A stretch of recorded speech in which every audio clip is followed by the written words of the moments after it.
Hello, my name is Jenna, and I am here to kind of discuss being laid off at 45. So, I was recently laid off probably about 3 weeks ago.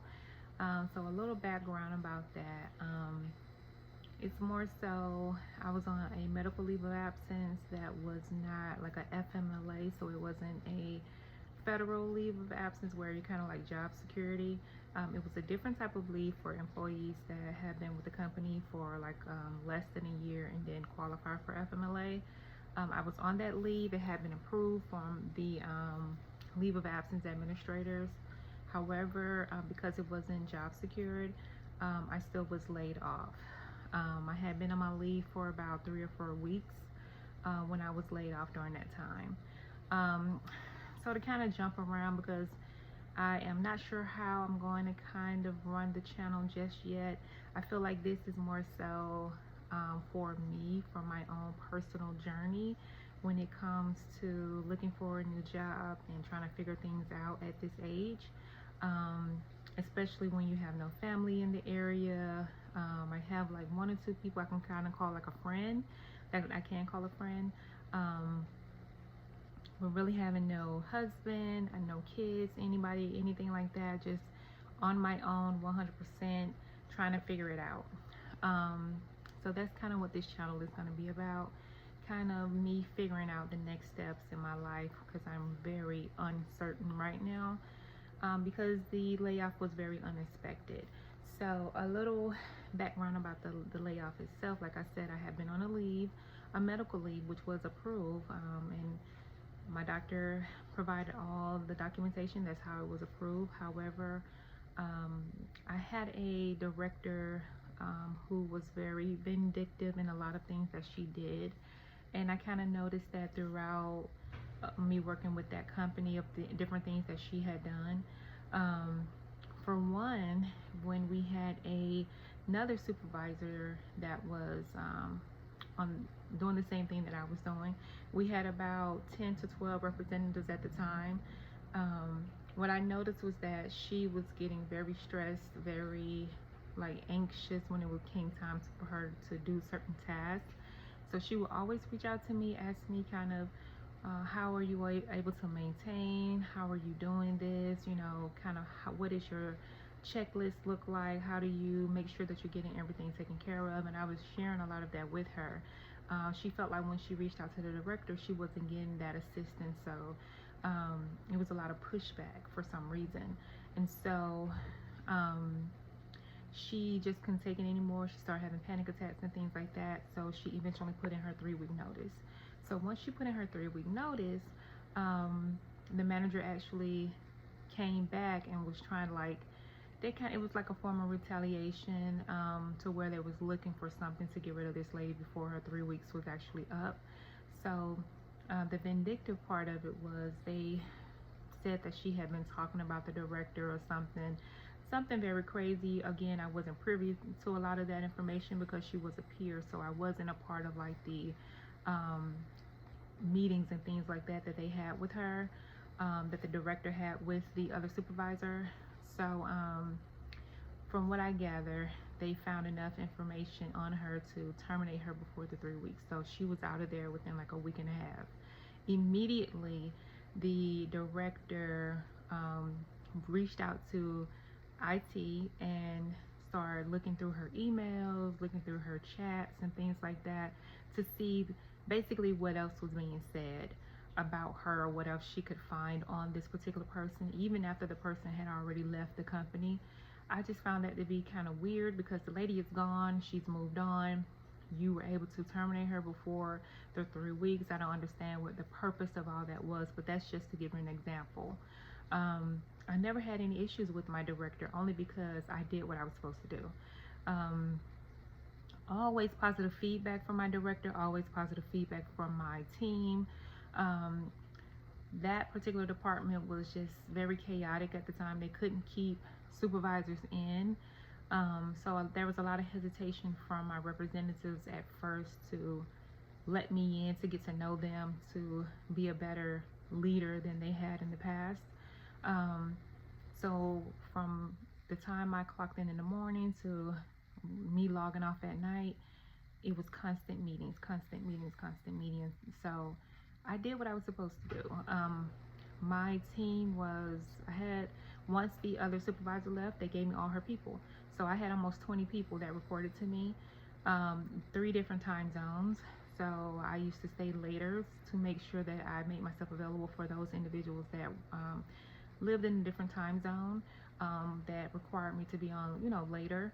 And it was just a lot to take on, and that's kind of why I needed to take a break away.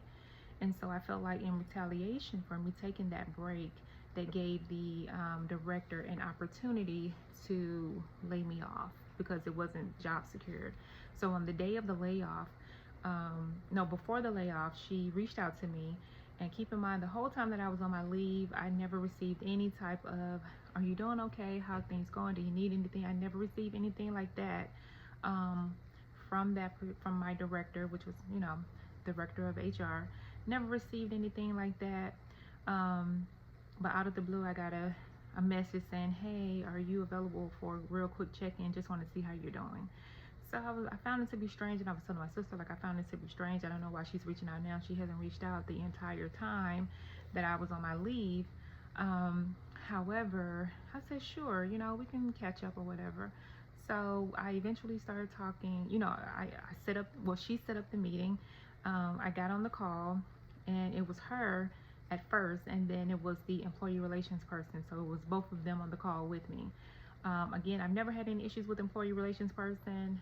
Only time I needed to talk to her was when there was something going on in the department, whether it was something performance related, if I had questions about terminations, things like that. That's when I interacted with her, but it was never anything for me per se.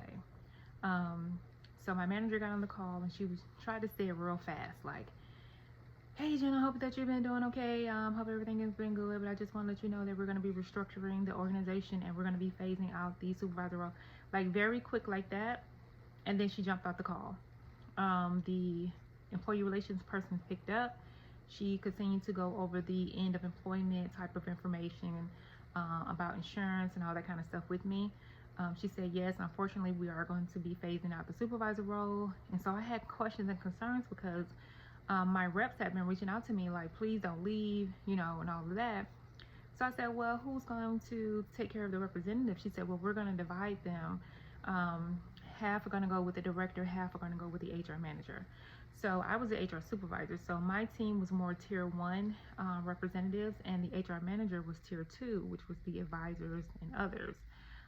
So it didn't make sense to me that you guys would give half to the director, half to that person, because that was the purpose of them creating the supervisor role, is because the director could not take on the one-on-ones and having all those direct reports and do her job as a director. But around the time that I took my leave, they had just hired a new supervisor. So come to find out, this supervisor is someone who knew the director at a previous role. So I did not feel as though there was a fair interview for that in terms of the other candidates that applied for the supervisor role. I just feel like it was one of those things where it was her buddy. She said, hey, apply for this position, and the lady got it. That's kind of how that went. So I would just say, just be very careful with things like that. And I feel like what happened was they kind of phased me out, because it's like, well, she's on the leave, we don't really need her, we got this new girl, she can take over and handle all these people just like Jenna was doing, so we don't really need Jenna anymore. So it was just, a process of getting me on up out of there. Because I said, well, what happened to the new supervisor? She said, well, we're eventually going to be phasing her role out as well. I said, well, you guys just hired her, you're going to be letting her go? And she said, yeah, unfortunately, we're going to be getting rid of the supervisor role. And one of my representatives reached out to me and said, that lady is still working here. So I already knew that it was kind of fabricated. They were just telling me anything to hush me up. So my whole thing is, I don't feel any type of way about it. It was very unexpected, but I would feel a way if I wasn't doing what I was supposed to be doing, if I was actually terminated for doing a bad job. When I received my separation paperwork and all that stuff, it was because it was a reduction in force. So I don't feel bad about that part, and I know that I went over and beyond for my team. I was the type of supervisor to say, hey, even if you're trying to promote within, or even if you're trying to promote somewhere else, like you find another opportunity in with another employer, just let me know and we could come up with a game plan to get you there. I'm not about holding anybody back. If you're asking me anything in reference to HR, I will give you everything that I have, just because somebody poured into me that same way. But fast forward, I would say in any role that you have, be safe and be careful when it comes to your emails, when it comes to chats and things like that, because that stuff will be monitored. It could be monitored while you're working for the company, and that information can be pulled after you leave the company. So if you're trying to sue the company, if you're trying to collect unemployment, things like that, and they're able to find certain things on you, all of that can go against you. So I would say definitely be careful when it comes to things like that, and also document everything. I didn't have any friends at work. I didn't have anyone there that I was gossiping with, so you could check all my emails, you could check all my chats. Nothing was in there. You can never find anything on me. But I would just say, if you're having certain issues with not with reps, but with employees, with your leaders or anything like that, start keeping a paper trail, because it's better that you cover yourself, because nobody else is going to do that. As you know, with HR, they're there for the company, not necessarily for you. So this process, me creating this channel, all of this stuff is really it's going to be my personal experience to see what I'm going to come up with in the next 6 months, what I'm going to be coming up with in the next 12 months, to see how I'm able to get myself out of this rut and try to figure out additional ways to make money. I would say I have a couple side hustles in mind, still trying to figure out which one I want to do. But I've had plenty of side hustles in the past while I've been working on and off for years. So right before everyone jumped on the making soap and stuff like that, I used to actually make cold processed soap. So cold processed soap is where it takes about 4 to 6 weeks for the soap to cure, because it has to go through the saponification process with lye and all that type of stuff. So you can't just make it and use it. That I did on and off for maybe about 3 or 4 years, but I really just started to lose the passion in it. The market for it was oversaturated, especially during the pandemic. A lot of people were just jumping into it just because it was something that was quick and fast. You didn't have to have a lot of upfront money for it. But for me, I love doing it. It was a passion of mine. I was so happy every time I was able to make soaps. I used to have Instagram. I used to go live on Instagram showing people how to make soap. People would tell me my skin is itching, I need something to moisturize my skin. I would make soap for that. Someone would tell me I have eczema, I would make soap for that. I would make oatmeal soap, lavender soap. If it was something for skin, I would make turmeric soap. I just love making soap. I used to also make decorative soaps as well. I have one here. As you can see, this is a floral top. And this soap, it looks like this now because it's about 2 years old. And a lot of the soaps that people used to buy like that were gifts. So they would save that soap, give it away for gifts or something like that, or they would keep it in their bathroom because it's scented. So a lot of the soaps I used to make is scented, so you can put it in your bathroom. As soon as you open the door, you can smell it. So a lot of people didn't use it. But other soaps they bought for me, the more natural soaps for specific skin issues and things like that, they use those, but not necessarily the decorative ones. But again, that market was so oversaturated that I've quickly found that I wasn't really making real money from it. Still did it from time to time, but started focusing on other things. Of course, I've made other stuff to go along with that. I used to make my sugar scrubs. I used to make candles. I used to make all those things. Sugar scrubs, I created my own recipe for those. But I found that a lot of people were kind of cheapening the process, cheapening like that particular niche when it comes to soap and the sugar scrubs, health and beauty type related products and things like that. For instance, I made my sugar scrub. I had my own recipe where I was using like beeswax and things like that. Like I made it from scratch, and it had a wonderful consistency with it. A lot of people use it, said how soft it made their skin, all that stuff. But I would get on YouTube and I would look at different Etsy shops, and these people were literally buying stuff from Amazon, throwing some sugar or something in it and calling it their own. Like it took away from the people that were actually in it and trying to really do it the right way. So I kind of fell back from that as well. But again, every market, everything you think of when it comes to side hustles and things like that, it's going to be saturated. Somebody's already going to be doing it. It's up to you to create your own lane for it. The next thing I was thinking about is my t-shirts. So I create t-shirts like faith-based t-shirts. I started that business last year. Couldn't really get deep into it because of my job. Now I will have more time to focus on that. I actually just picked up transfers from a company in Charlotte today. I've never used them before, so I will be testing it out to see kind of like how I like the quality, to see if that's going to be like my new vendor for it or where I'm going to go from there. So I'm going to get back into that because I feel like a lot of the designs that I've created is either one, I created it from scratch on like Canva or something, or two, I actually wrote it down, drew it out, and put the font to it, the graphic, all that stuff, and then sent it over to somebody on Fiverr to have them to actually put it together. I don't have experience with like Photoshop, Photopea, Affinity Designer,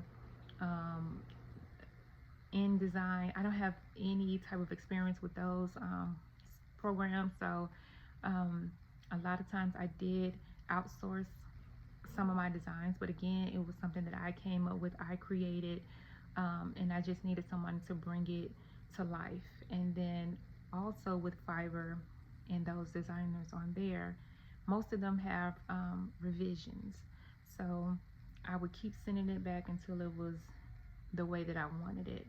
And so when you're thinking of doing something like that, when it comes to the design part of it, so I'm thinking of different ways that I can pull different streams of income from just designing. So for instance, creating the t-shirts, I could sell the t-shirts, but also I could sell my design services. So I actually have I put a listing on Fiverr for design services. So I've had someone to reach out. I had my very first order. It was this lady needing someone to create a child design. It was like a book fair themed, children's book fair themed design that was supposed to be for some challenge or something like that that was happening at their school. So I just helped her with that, closed that one out. So I will be taking those orders as they come in, but also selling the actual design. So I have an Etsy store that I just opened not too long ago, where I have been selling like the designs that doesn't necessarily match with my brand or match with things that I sell. I put those designs on Etsy and allow people to buy those as like a PNG file, PDF file, JPEGs, whatever. So I put those out there. I can actually turn those into, like, if I want to start focusing on like digital wall art and stuff like that, I could do that as well. So I'm just trying to take that one thing and squeeze different things out of it to see how that goes. So that's gonna be kind of what this journey is gonna be about.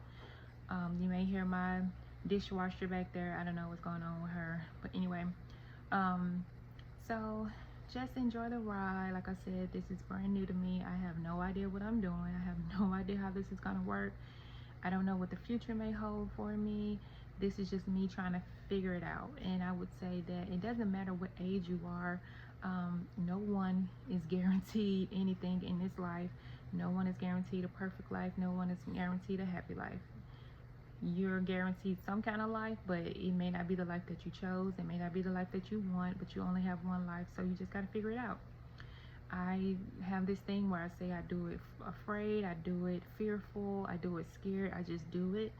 I will be sharing like different tips and things like that that I've used throughout the years to kind of help me push forward, especially with me having moved to 4 different states, or lived in 4 different states where I didn't have like necessarily family, friends, or anything like that, and just trying to figure it out on my own with no one with me. Trying to give like some tips as far as how I was able to relocate, how I was able to find employment, how I was able to, move my stuff around, find movers, storage places, touring different cities, going to look at different units, all that kind of stuff. I will be talking a little bit more about that as well. I will be putting that on some of my shorts too for like different tips about that. But yeah, this is kind of how this channel is going to go. Again, this is just me documenting my personal journeys just so I can look back and see where I've come from versus where I'm going to within the next 6 months or 12 months. If you guys have any questions, any suggestions, I am open to that. Again, my name is Jenna, and I will talk to you soon. Thank you.